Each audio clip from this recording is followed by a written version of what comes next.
Sveikos mergaitės, labas vakaras, brangiosios. Šiandien dėlionė, kuri vadinasi Apie ką jis tyli, ko jis jums nepasako, kasgi slepiasi jo minčių labirinte. Nagi ir išnarpliokim, ko jis jums nesako. Gal kažką jaučia ir bijo prisipažinti, gal kažkokius klausimus turi, į kuriuos norėtų išgirsti jūsų atsakymą. Ir aplamai, kas ten žino, kas jo galvoj dedasi. Tai mes ir paklausime taro kortų, apie ką jis tyli. 4 variantai, kaip visada. Pirmasis.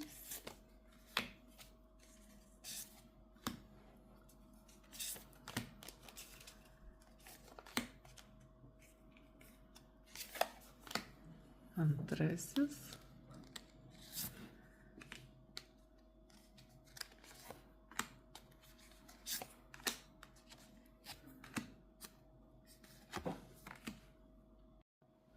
Trečiasis.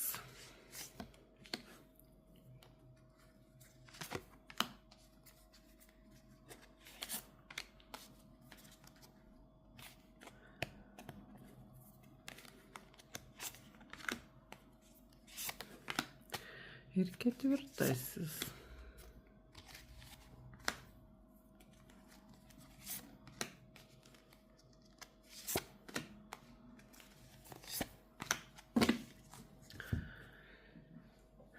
Taip, išsirinkite savo variantą.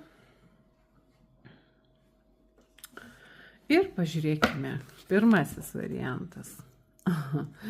Taurių karalius.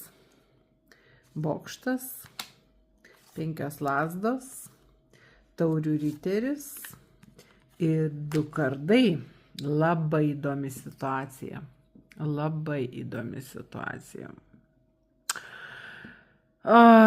Ir myli, ir tyli, ir nori, ir negali. Žodžiu, žinot, krenta jisai taurių karaliumi, bet šalia bokštas.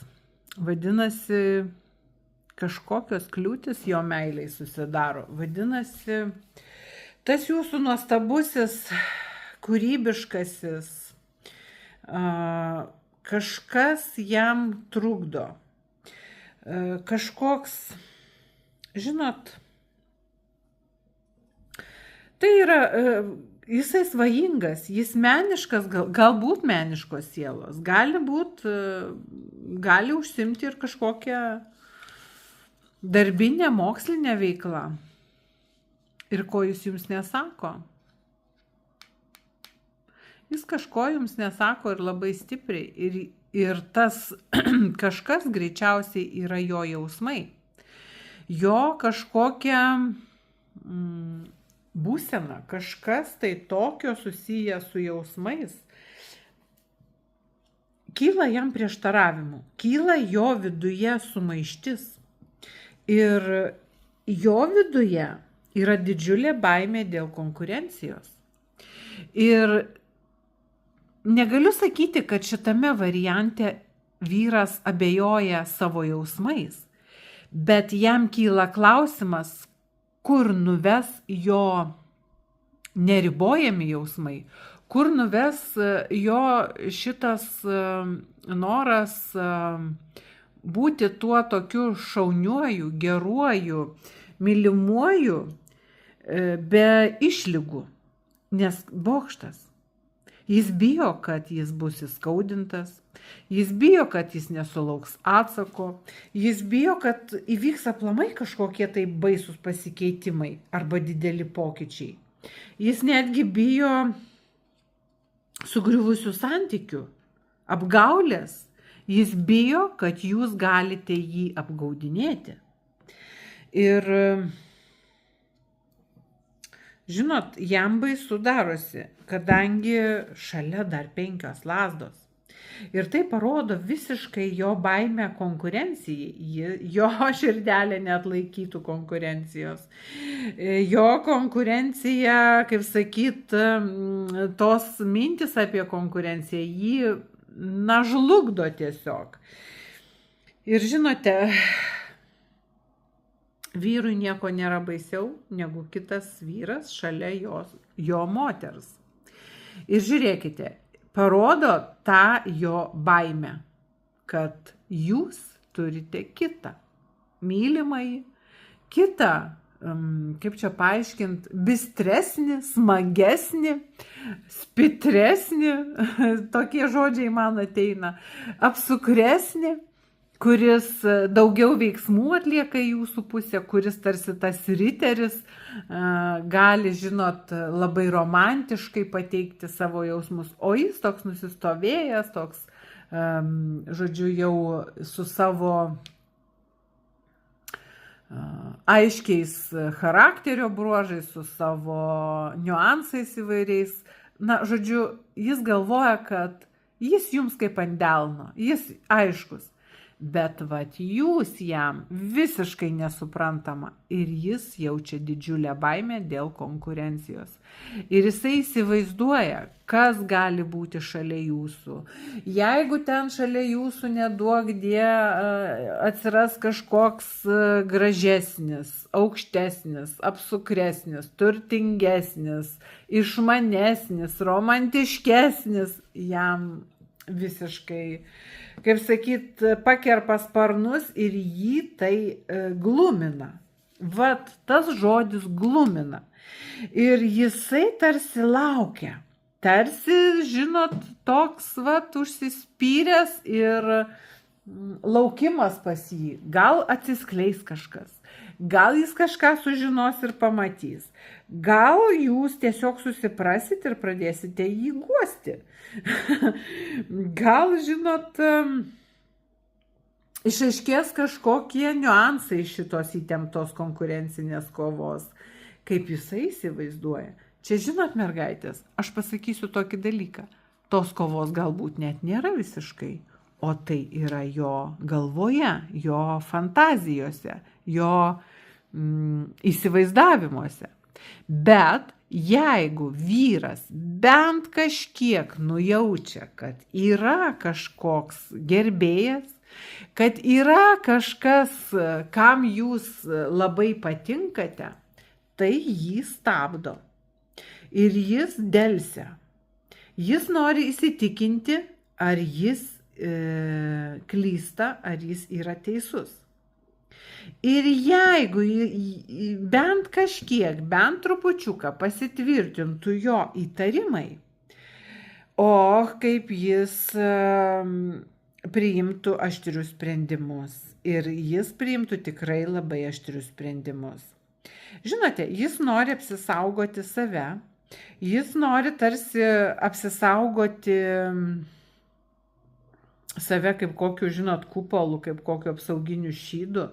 Ir jis netgi gali siūlyti jums susitarimus įvairiausius. Jis gali reikalauti iš jūsų pažadų kažkokių, pasižadėjimų, kad yra taip ir ne kitaip ir jūs jam ištikima ir nėra čia jokių kitų vyrų. Bet jeigu jisai kažkur kažką jaučia, ar supranta, ar netgi mato, kad kažkas aplink jūs rėžia sparną, va dėl to atsiranda toks laukimas. Ir jis niekada nepasakys, kad jis bijo tos konkurencijos. Ir žinot, mergaitės, būna taip, kad kai kurios mėgstate, tai labai moteriška ir natūralu paerzinti savo vyrą specialiai. Tai šituo atveju nedarykite to, nes tai jūsų santykiams kenkia. Nebent jūs jį norit nuo savęs izoliuoti galutinai, tai tuomet tada taip paerzinti, bet tas erzinimas nesibaigs geruoju, nes čia jisai tarsi susigūžė į kamuoliuką, tarsi laukia, tarsi delsia ir jo mintise, pažiūrėsim, kaip čia bus, pasvarstysim, padėliosim, ir pažiūrėsim, kaip jinai čia elgsis. Ir jeigu jam kažkas vos tik nepatiks, jisai gali ir nutraukti visiškai santykius. Arba galbūt, žinot, mergaitės gali būti ir toks variantas, kad jisai kaip tik nepriima kažkokio sprendimo, nes jam yra baisu dėl jo jausmų, dėl jo, kaip sakyti, žinot, labai vyriška bijoti ale ragų. Sako, jinai man įstatė ragus. Ir jisai tą gali kartoti savo mintise, jis gali tą kartoti netgi iš tikrųjų garsu ir delsti. Ir tas delsimas ne į jūsų naudą, mergaitės. Taip kad jeigu jūs norite šito žmogaus, norite šito vyro, jis turi jaustis užtikrintai, kad nėra jokių konkurentų. Tada jis nebedels, nebetampys gumos, kaip sakyt, o siūlys jums kažką konkrečiai. Bet kitu atveju jisai tiesiog susigūžia į kamuoliuką ir nieko nedaro ir nedarys tol, kol santykiai visiškai nutrūks.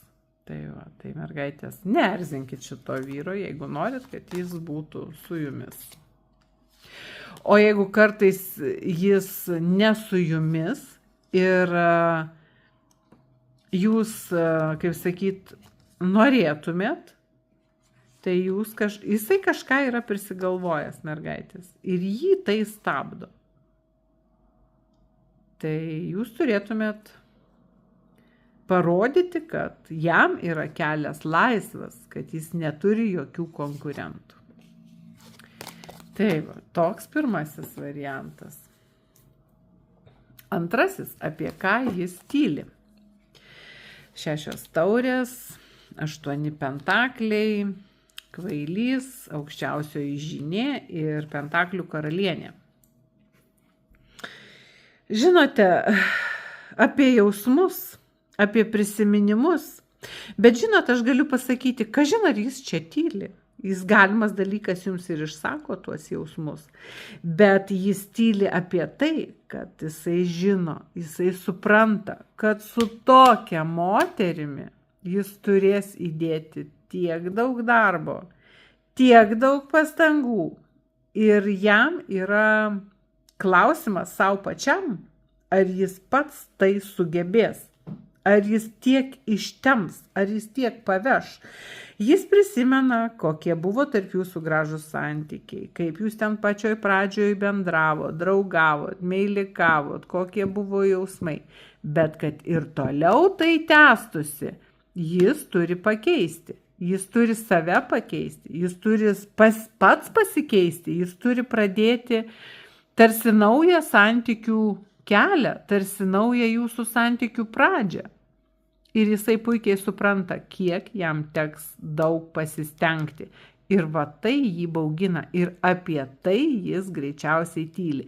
Žinot, jis greičiausiai net netyli apie tai, kokia jūs nuostabi moteris, apie tai, kokia jūs išskirtinė esate. Jisai supranta, jis netgi galbūt, mergaitės, galbūt jūs čia esat magijos žmogus, galbūt esat raganaitė, galbūt fėja, galbūt laumė, galbūt dar kažkas, galbūt aukščiausioji žynė iš tiesų. Ir paslaptinga, ir galbūt iš tiesų užsimate ezoteriką ar ezoteriniais dalykais, ar magiją tiesiog. Ir jam tai kelia baimę. Jam tai kelia baimę, nes jam reikės pereiti per tai, įveikti, su tuo susitaikyti, priimti tai, nes jam ko gero sunku priimti tai. Ir jis jūs mato nuostabia moterimi, jis jūs mato idealią partnerę, su kuria galima eiti per gyvenimą garantuotai, kuri pasirūpintų juo, kuri, kaip sakyti, yra kūrybinga ir darbšti ir labai konkreti asmenybė, su kuria galima kurti sąjungą, galima kurti santykius. Ir su tokia moterim, kaip sakyt, visada bus namuose puodai privirti, primakaluoti. Net jeigu, žinot, tą pasaką, kaip iš kirvio košė virė. Tai vat ir jeigu būtų sunkus laikas, tai jūs netgi iš kirvio išvirtumėt tą košę ir kuri būtų be galo skani ir pamaitintų visą šeimą.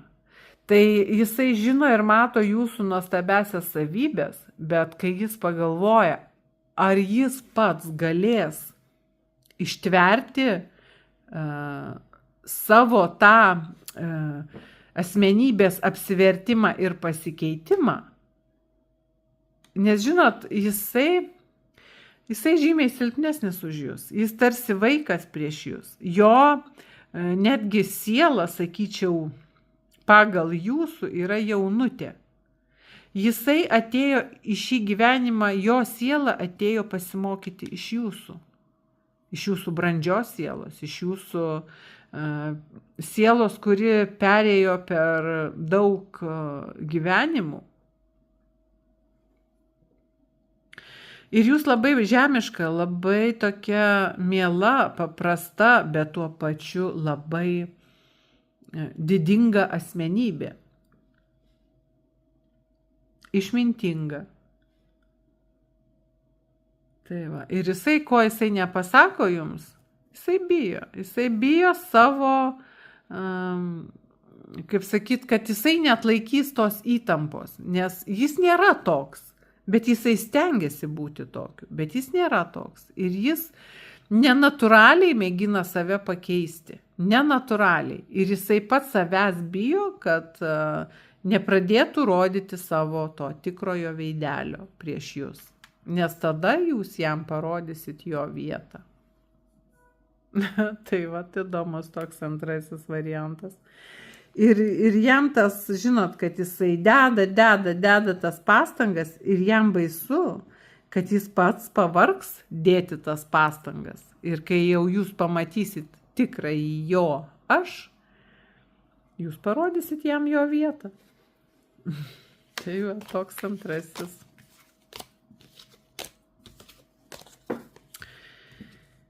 Taip. Trečiasis variantas, apie ką jis tyli.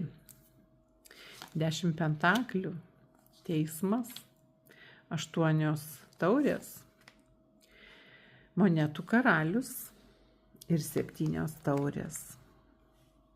O, mergaitės. Apie ką jis tyli? Jis nori šeimos, jis nori tos tikrosios šeimos, tos užuovėjos, tos šeimos, kur gražūs namai, kur tvirti santykiai, kur vyras ir žmona, kur gausa namuose ir kur šeimyninis lizdas. Kaip sakyt, kur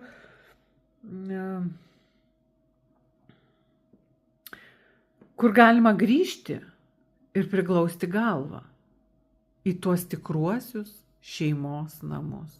Kad jo šeima ten, kur jūs. Bet jis pamatė teismą. Įvyko teismas. Įvyko didysis teismas. Galimas dalykas, kad santykiai iširo ir jis dėl to išgyvena. Jam dėl to liūdna, jam dėl to skaudu.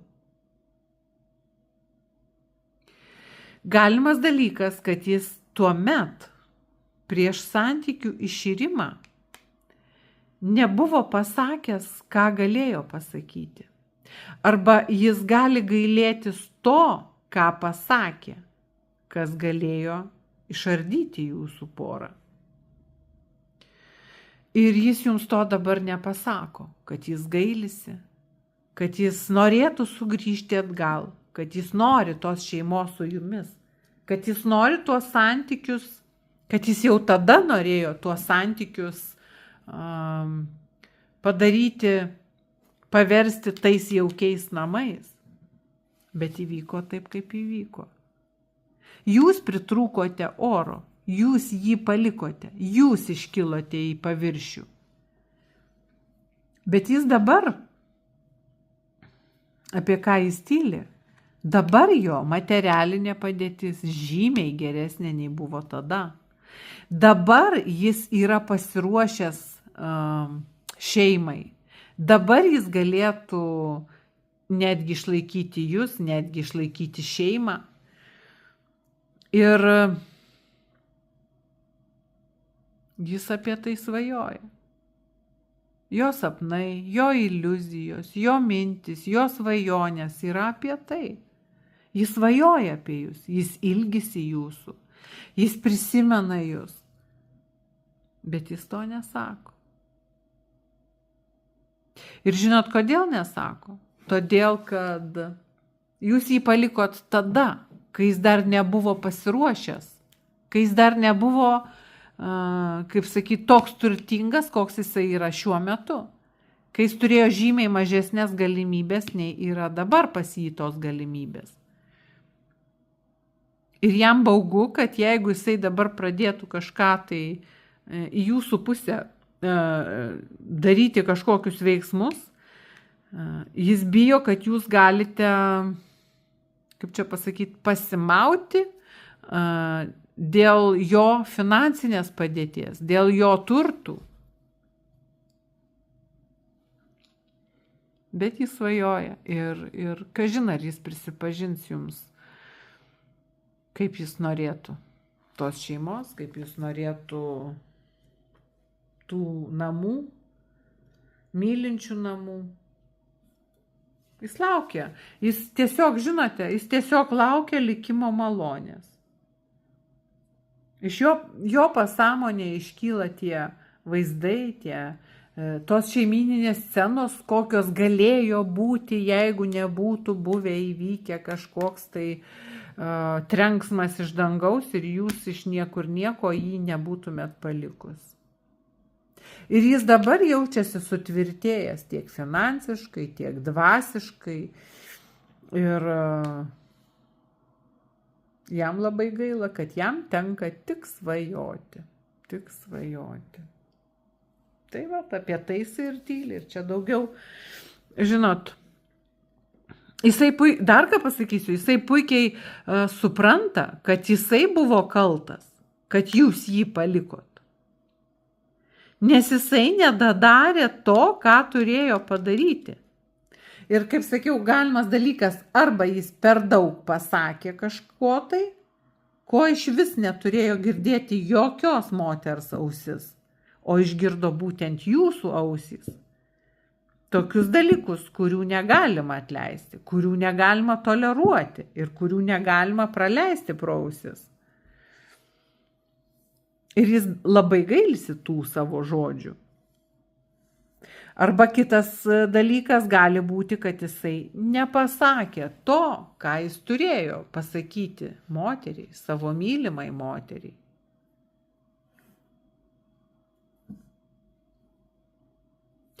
Taip, toks trečiasis variantas. Tie vyrai kaip vandens prisisėmė į burną. Gerai. Na ir ketvirtasis variantas. Ko jis jums nepasako, apie ką jis tyli? Velnias, imperatorė, atsiskyrėlis, šventikas ir 4 lazdos. Oho, čia stipru. Ir žinot,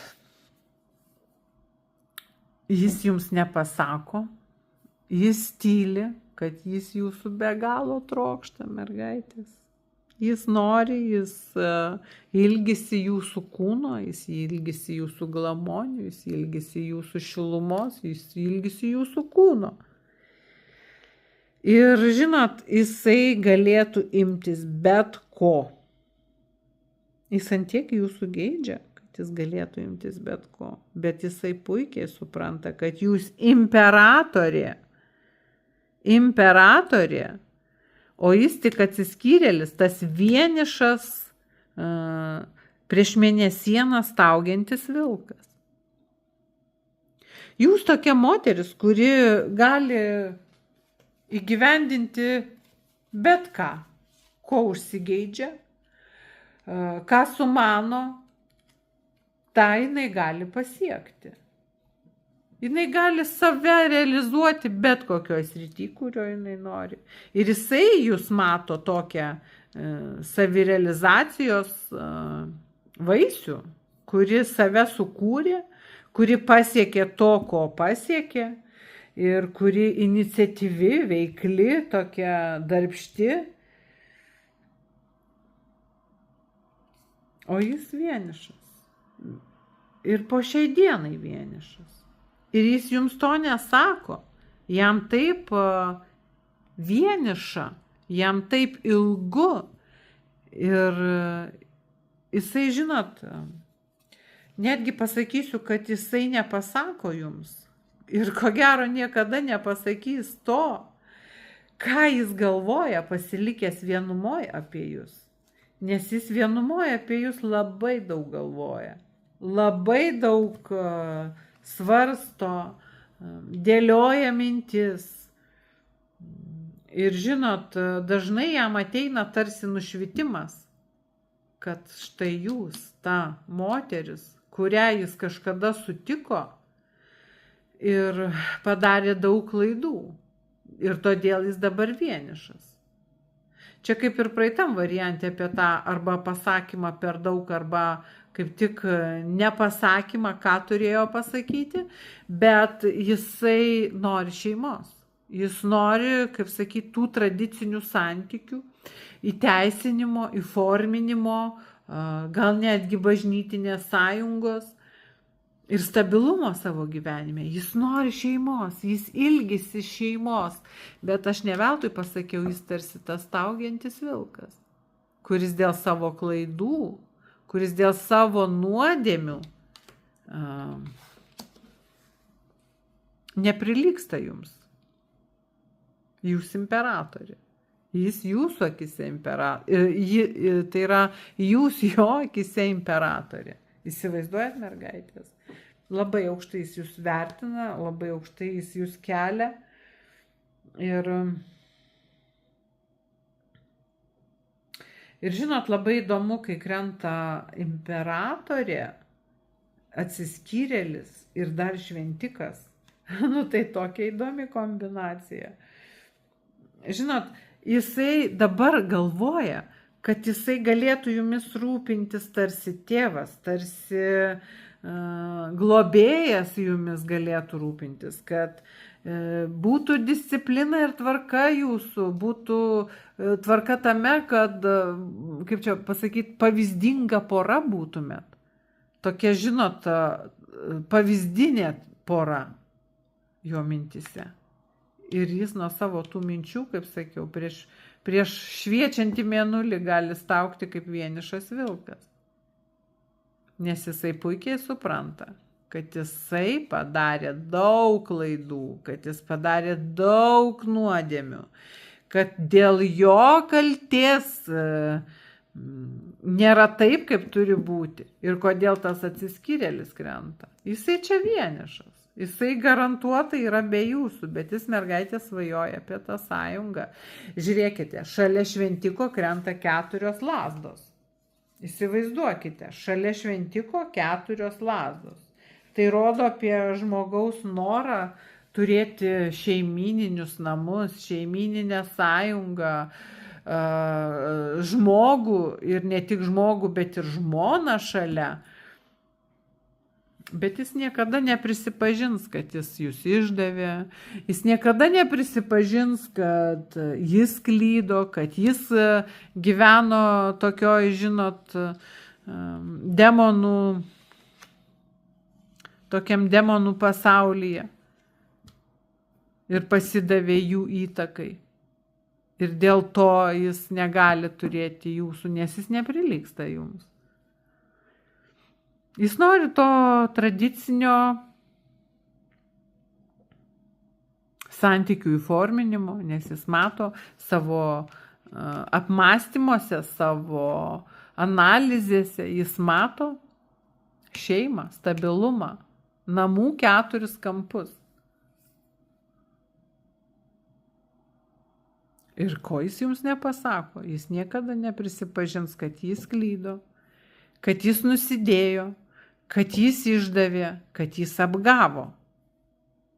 Ir netgi atvirkščiai jis gali dėtis tokiu šventuoju. Koks jisai ale šventas ir koks jisai tvarkingas, pareigingas ir sąžiningas prieš jūs. Tai va čia mergaitės atsargiai, nes jisai tikrai daug nepasako jums.